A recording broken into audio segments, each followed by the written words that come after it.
Everybody, it's Danny here from Angel Handmade Papercraft. Today I am sharing with you a card I've created using Marci from La La Land Crafts. She was originally part of the club, the December 2019 club, and of course 12 months after they've been in the club they then get released to the shop as individual stamp sets. So you can now purchase her individually as both a rubber and a digital stamp. I will have both of those linked up for you.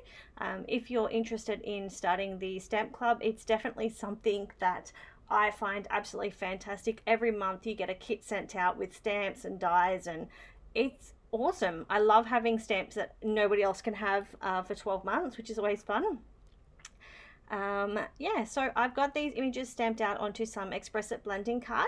I did pop the stamps into my Misty stamping tool, just removing that pad out from underneath, and I used Memento Tuxedo Black. So this stamp is absolutely gorgeous, and she is perfect for using for cancer cards, but I actually am using her as a boxing image. So on Irina's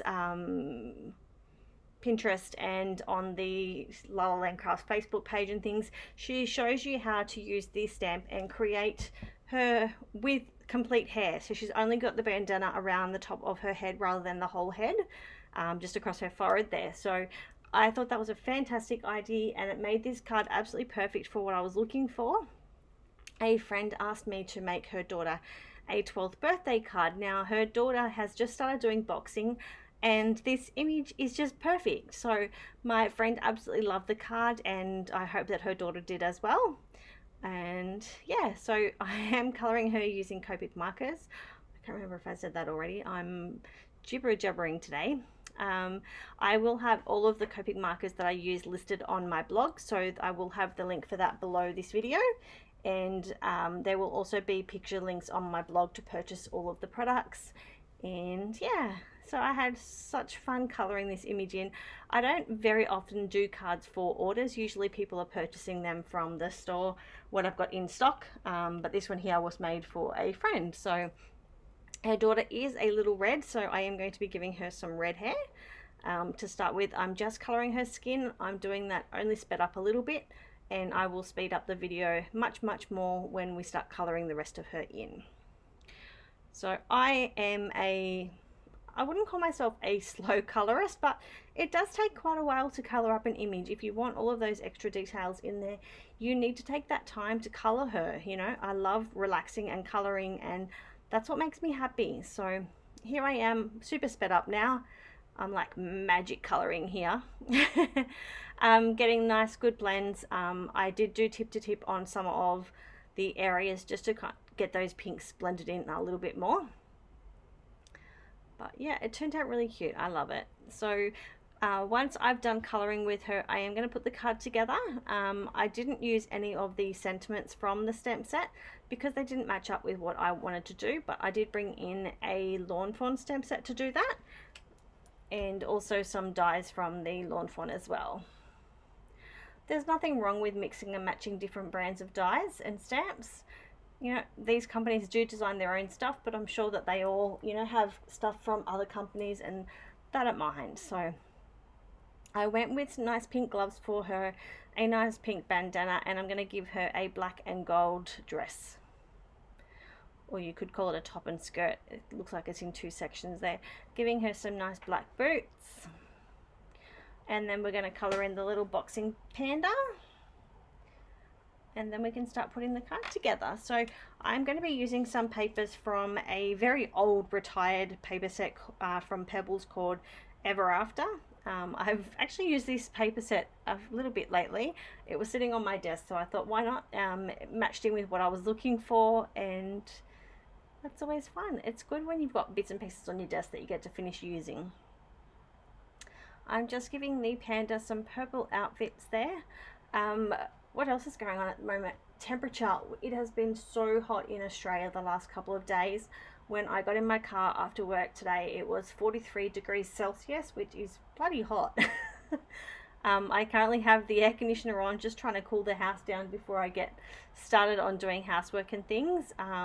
We do have a public holiday here tomorrow, but I will be working half day public holiday, so Yes. Alright, so here's my images all coloured up. I used my my EK Success Cutter Bee scissors to fussy cut them, and I did fussy cut straight on the line.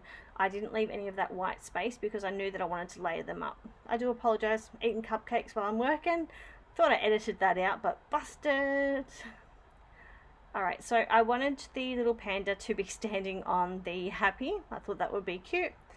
And I'm just pulling in just the birthday part of this stamp set because obviously I had the die cut of the happy. So all I did was make sure that I only inked up the birthday part. I'm not really a huge fan of cutting clear stamps apart. I know people like Amy Rice Savvy and lots of others that I follow on YouTube, they all do it, but it scares the crap out of me and I don't like it.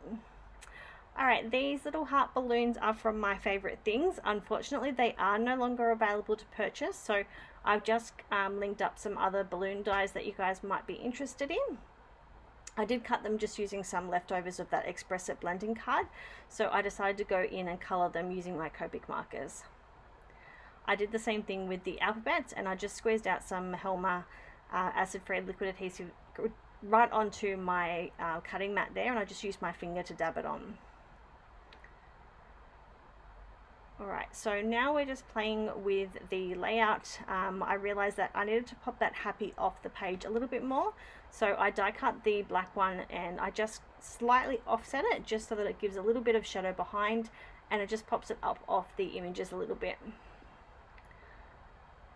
So I'm just working out how I'm going to put that onto the birthday that I stamped out already. So I played with it a little bit until I got exactly where I needed it to go and then trimmed off the excess pieces. And now we're going to adhere the panda on, and then we will adhere him to Miss Marci. I've got some gold, it's kind of sewing cotton. I don't exactly know what it's used for, but I'm going to use that to tie around the balloon.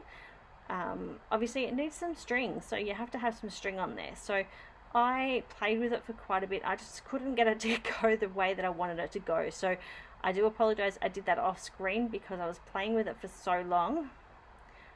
And then we're just going to kind of wrap it around the happy and the birthday, and then we'll adhere it onto the card. I've got a Kucha Creations card base here. I do purchase those in bulk. They come with matching envelopes as well. I took some photos while I was working. So I've trimmed down some of that patterned paper that I was talking about. And I also cut some matte layers of black American Crafts cardstock. I wasn't completely happy with these stripes. It just didn't seem to be working for me. So I didn't end up using that piece, but I did bring in some others from that same paper pad. And I also did grab a doily from my stash that I have. And we're just layering everything up a little bit, just trying to see what other layers I can bring in. And then I'm going to sort of work to the side for the middle of the card as well. Adding some adhesive to that doily. I'm using some liquid adhesive just in case I do need to slightly move it. And because I had my Helma liquid adhesive out, I did use that for all of the big sections as well. Alright, we're going to adhere everybody down, and I'm just adding some adhesive to the front of the card to keep that cotton down, and so that it was twirling just the way that I wanted it to. And using my scissors to fix that up a little bit. Alright, we're finally going to adhere that to the card base. I'm going to add on some Kindy Glitz to the number, and then I went back in and added some to lots of other little bits and pieces. So here she is, just about done. I still didn't have enough adhesive on that ribbon. It was still moving on me, so I am going to leave my card to the side, so don't freak out that I've just left it right next to my arm or anything. It will be left overnight to dry before I put the rest of the card together. And that's my card all complete. So I thank you all for watching. I hope you've enjoyed watching this video, and I'll catch up with you all soon. Bye.